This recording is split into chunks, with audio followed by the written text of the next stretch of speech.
I have had to quit posting podcasts, and I want to tell you why. First, let me give you some background on the channel and how we got to this point. G'day, it's Ainsley here. Thank you for joining me on More Cowbell, Please. I want to give you a life update and a channel update. The first posting I made was back in February 13. It was just a channel trailer. The next week, on February 20, I posted my first episode. Since then, I have posted 38 long-form videos, 25 guests, 165 short-form videos. We've had around 1 million views, 2 million impressions, 10,000 hours of viewing and listening time. I've now got 1,400 subscribers. That's just on YouTube. When you add in the other platforms, it's around 3,000 subscribers total. I am stunned and very happy by the channel growth. And in case that all sounds impressive, let me tell you how much I made. $35.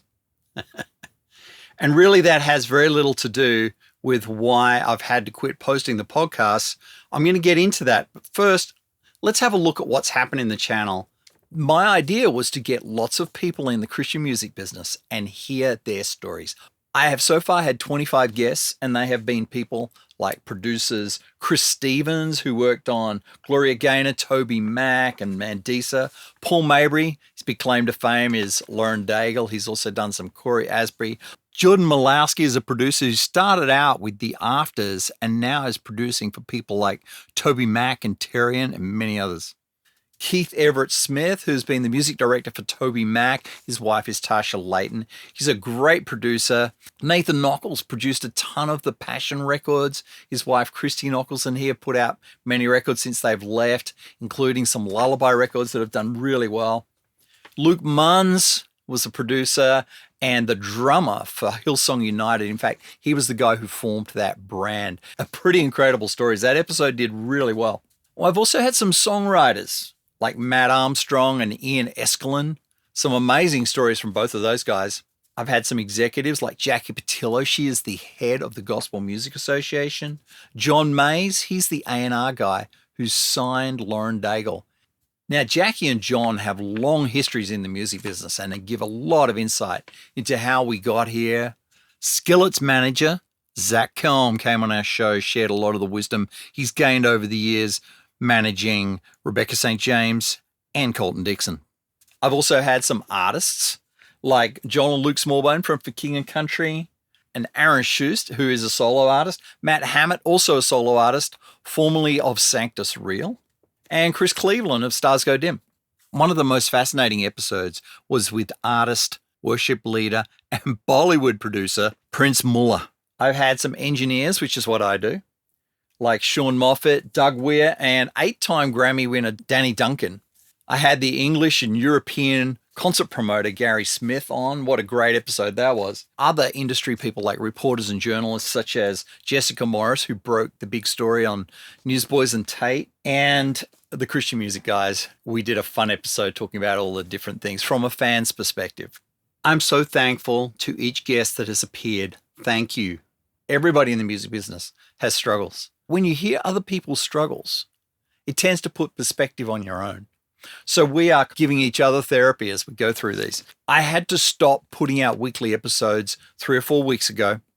A month ago, I got asked to record a podcast for a very special guest who I cannot name. And the episode is fantastic. I put 2 or 3 days into editing a really great episode. However, legal actions came up since then, not against me or the guest, but things that are prohibiting that episode from coming out for the moment. There may be a time in the future where that episode gets to come out and I will love you to hear it because I think it's really revealing to a lot of the things happening in our time. So that's one of the reasons why I've had to quit posting. I put too much time into it and my work has backed up. I am now needing to, keep the family alive and mix all of these songs that have stacked up, do my actual day job. I would say I'm 2/3 of the way through that. I am going to be capturing more episodes. I've had some amazing conversations with some legends in the music business who are more than happy and willing and want to come on. So if you've enjoyed the podcast, I'm just going to do a little episode here and my guest is going to be me. I thought I'd just share a little of my story. Here we go. I was born in Perth, Western Australia. It's all the way on the other side of the world. It takes almost as long to fly there east as it does west.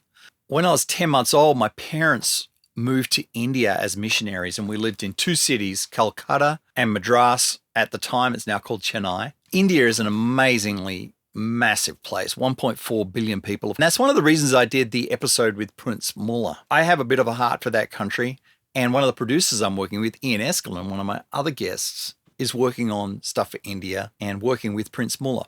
After 3 years in India, we moved back to Australia. My father was a bricklayer and a pastor, a lay pastor. When I got up to about the 5th grade, we moved to the Outback of Australia, had some amazing adventures driving around. Such a great place to live. Dad was teaching native population there on construction. So we did that for a couple of years. Then I went away to boarding school. Yeah, 1,200 miles flying by myself as a 12-year-old. Did that for 2 years, and then we moved back to Perth. I had started the 11th grade, and my mother came to me and said, "Hey, would you like to work in a music store? Maybe learn a trade like piano tuning?" I didn't understand algebra. It just seemed crazy to me. So I thought this would be awesome. Why don't I do that? Go work in a music store. I had been playing the piano for many years by that point. I'd learned to play by ear. I'd learned classically, and I was playing in church. I was also in bands. So this just seemed like a no-brainer. I'm going to go work in a music store. So that's what I did for the next 10 years or so. I became a piano tuner through the trade, but we also got the agency for some of the new recording equipment. This is a time when 4 tracks and 8 tracks were just coming out and people could start making recordings at home. You didn't need an expensive studio. So that just really piqued my interest. We recorded our first when I was around 16, 17 years old at a recording studio in Perth where they had the big 2-inch tape track machine with the big mixing console and all the rooms. It was an expensive way to record. It was the only option. But as I went through my music store days and all the new recording equipment came out, MIDI came out, computers came out, I embraced it all. I learned each piece as it came out.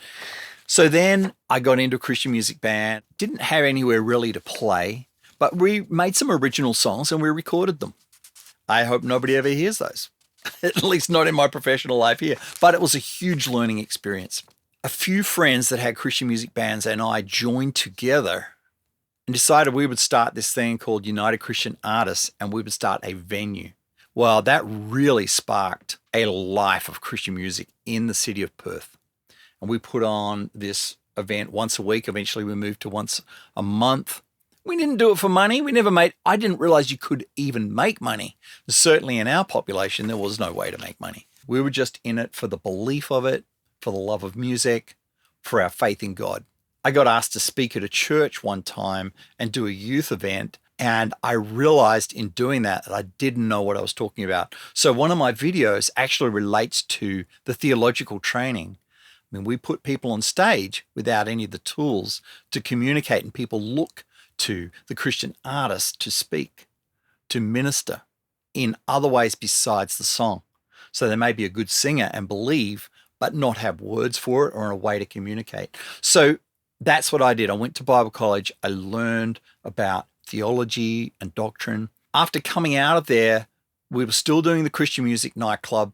And I had started putting on these big one-off events where we would get a collection of bands into a concert hall that could seat 500 to 1,000, 1,500 people.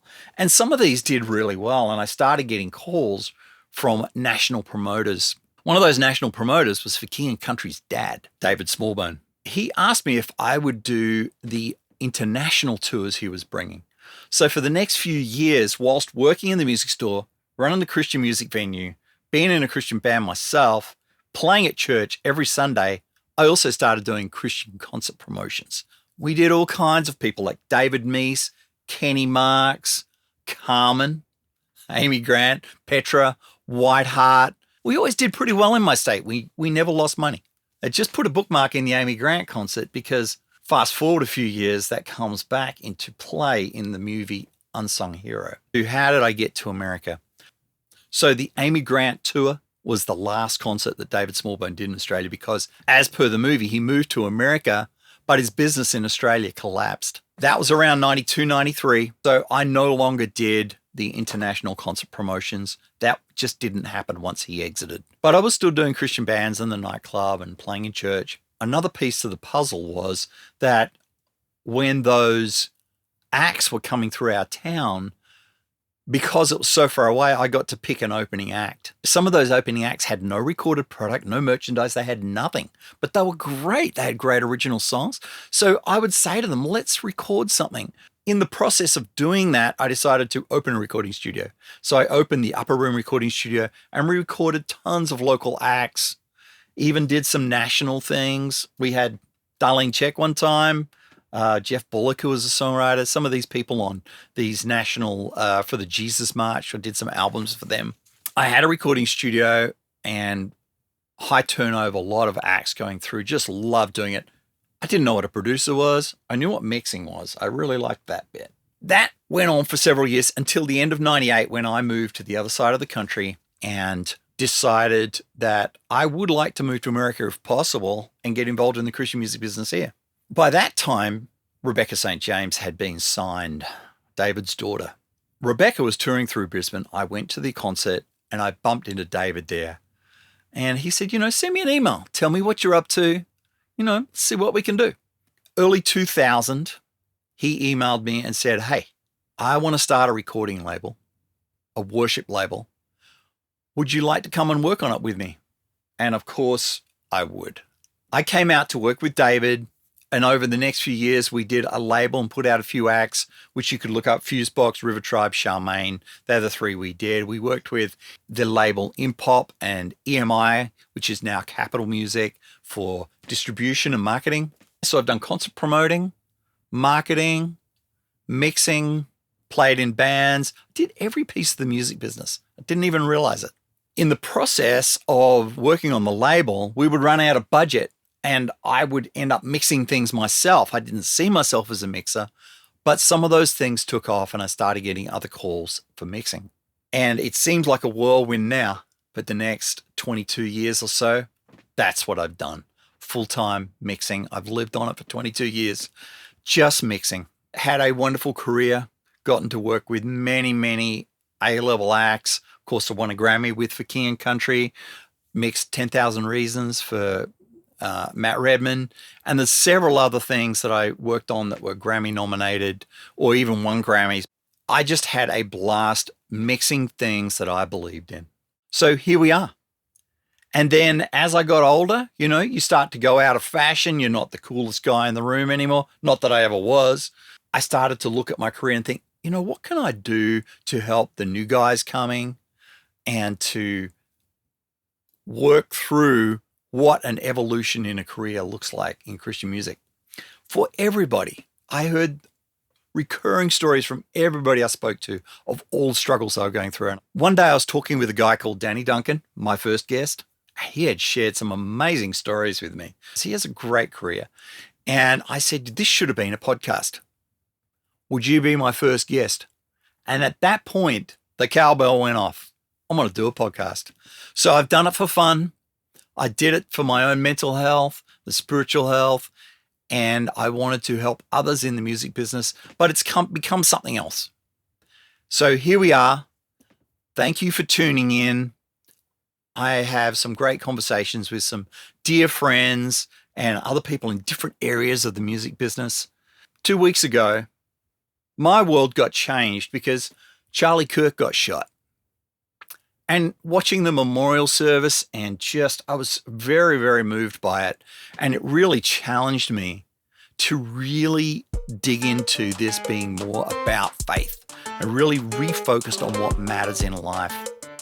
Not the politics. I don't really care for that, but I do care about the gospel, what the purpose of Christian music is. It's always been my driving factor, but been really refocused on it. So watch out, world. We're going to get into more of this. We're really going to tease out what it means. Let's get more effective at it in the conversations that I have with people coming up. I hope you'll tune in more. Thanks for listening. Hopefully there'll be another episode very soon. Peace out.